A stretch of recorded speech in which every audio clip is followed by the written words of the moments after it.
Cheers. All right, we're rolling. What's with your bunion? We're How'd rolling. you get what's with my bunion? That's how we want to start off. What's with my bunion? Thank you, Sergeant. First of all, why don't we BPT Office introduce Hours. everybody here? Yeah. John Farraman. Miguel Vargas. Andy Baker. Welcome to BPT Office Hours. Take number 1, version number 1, first time ever. This is the maiden voyage, right? Maiden John? voyage, right here. Maiden voyage right here. Absolutely. And Yeah. and Sergeant Miguel over here just asked us, what are we going to talk about? And before we knew camera was rolling, he says, so what's up with your bunion? I did. Well, what is up with my bunion? What is up with that How do bunion, bunions John? form? Why do I have a bunion?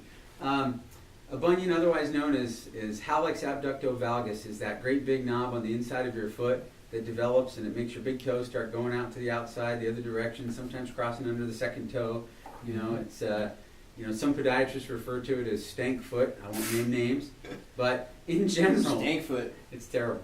In general, it's a very painful condition of a breakdown of your first metatarsophalangeal joint.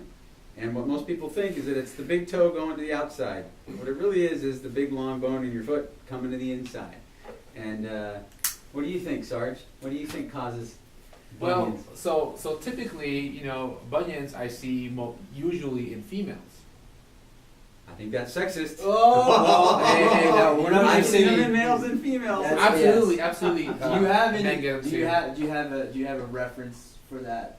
Can you cite the literature? Yeah, can you I cite cannot. a study? I cannot. Is that N of one? You treated one End female. End of two With I a think. bunion? End of two. Okay, N of two. Yeah, well, N of that's two. that's sufficiently powered, Here's right? here's Yeah. why you think that. Here's why you believe that. I believe as a young clinician, and that is most females Mhm. are bothered significantly by the cosmetic appearance of a bunion, so they are far more likely to go in for surgical correction because they want to wear cute shoes and they want to have their feet showing and they don't want to have this great big gnarly thing sticking out of the medial side of their foot.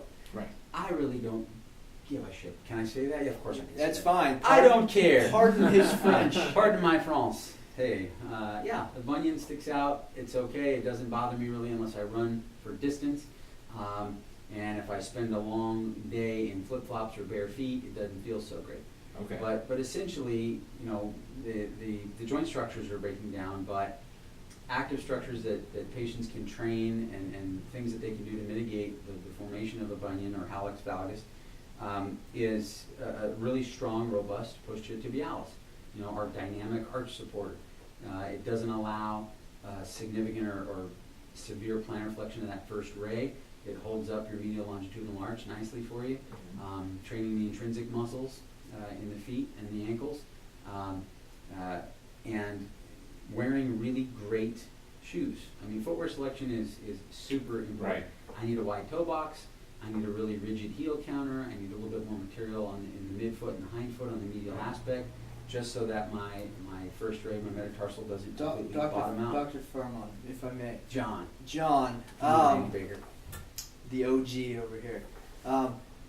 You just said you think that footwear selection is very important for these people that For comfort. have this issue. Mhm. What would you tell your runner that comes into the clinic that maybe doesn't have that going on, doesn't have that stank foot? What do you call it? Stank toe? Stank foot? I heard a podiatrist Is once that a refer technical? to it. That's a There's technical a term. wacky podiatrist That's a over in medical Monterey who said that, and I Shall went, not be named. "It shall not be named. We'll protect his identity." You just gave us some identifying information. I did. I'm sorry. And he said that in front of a large group of people, and it really took everybody by surprise. And I've just never forgotten it. But it's just that horrible, gnarly, Yeah. Okay, let's say Bony somebody protrusions. doesn't have that problem. Mhm. Doesn't have a bunion. Got it. Right. Doesn't have that. Hallux That problem. Adductovalgus, HAV. Right. HAV. Yeah. Sounds very learned. But would you say for the regular average Joe that's trying to do a road race and has a little bit of knee, ankle, foot pain, do you think that shoes make a difference? They do. They do? Yeah, absolutely. Okay. I think that if your footwear selection is appropriate for your foot, Mm-hmm. not necessarily for your activity, but for your particular anatomy after a really thorough exam by a doctor of physical therapy, then yeah, footwear's important. Okay. what brand shoe should I wear? I got a wide foot, and actually no, let's make it. I have a very narrow foot. I got a wide foot. What? I don't like Okay, we got 2 wide feet. I got a narrow foot. Well, what brand of shoe should I wear? Because I have a narrow foot. There's got to be a brand that's for narrow-footed people, I right? think that's a question for you. He's our resident runner here. In fact, he's running a marathon on Sunday. That's right. We're going to be rooting for him. If I'm- sub 3, If hey, if maybe in I'm- December, sub 3. If I'm upright after Sub a 3. Napa Valley You'll be marathon alright. on Sunday, I'll be You've happy. been training hard. The end goal is in the distance a bit, but this is a little tune-up along the way. So, I am always of the mind that, hey, let's not be brand loyal. Sorry, Nike. No. Sorry, No Asics. brand Sorry, loyalty Adidas. here. Right. No way.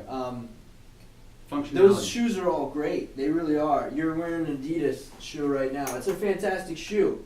It's got that Addy Boost material there. You've got that insert midsole there, that little stability roll bar there, because that's what you need for your foot. It's comfortable. You know, Adidas has that.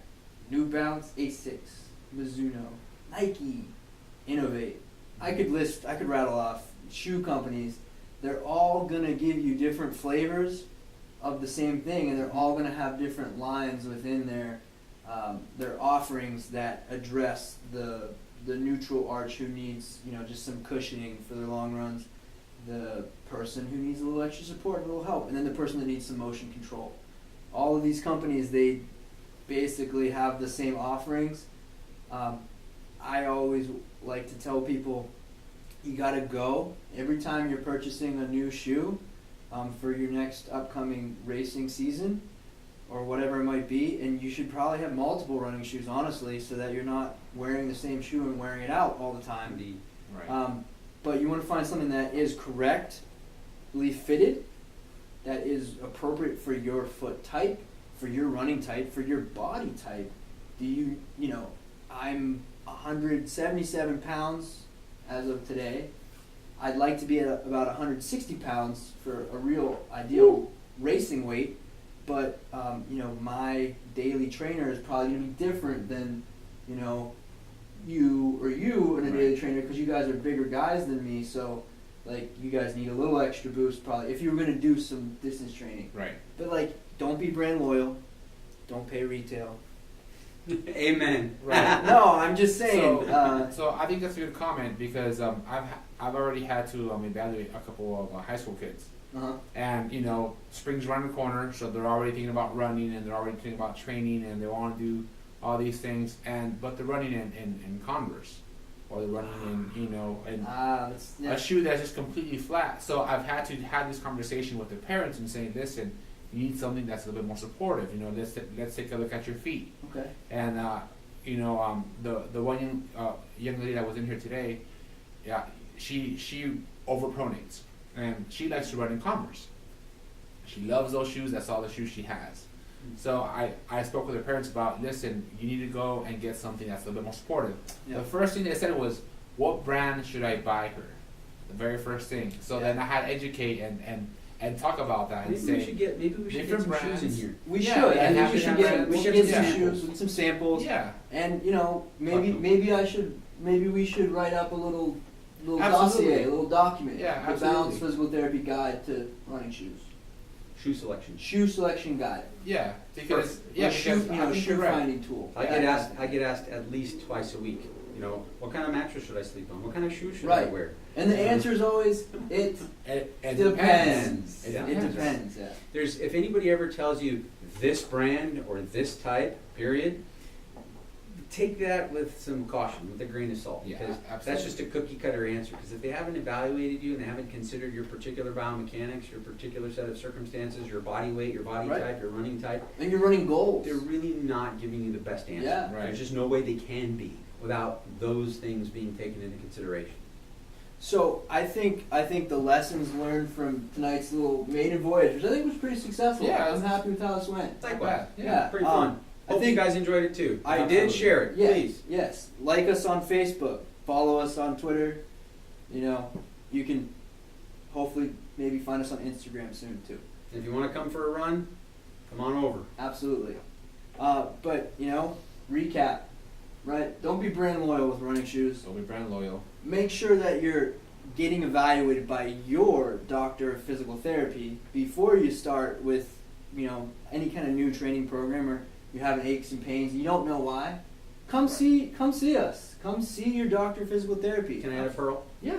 You can ask this, run this by Andy as well. If you want to run for a really long time and be successful at running for a really long time, you cannot just run. That's You must train and cross-train and strengthen, particularly your proximal hip girdle muscles. Amen. Et cetera, et cetera, et Amen. cetera. Absolutely. You must do other things if you're going to run and stay healthy running for a long time. Fact. If you want to be fast on the road or the trails, you got to be strong in the gym. That's Indeed. Yep. Absolutely. So maybe Thanks for joining us. maybe next episode we delve into, hey, what's the best exercise for me? Oh. It Ooh. depends, It right? depends. Depends. It always depends. Yes. On a lot of good, well thought out, appropriately gathered information, usually by your doctor of physical therapy.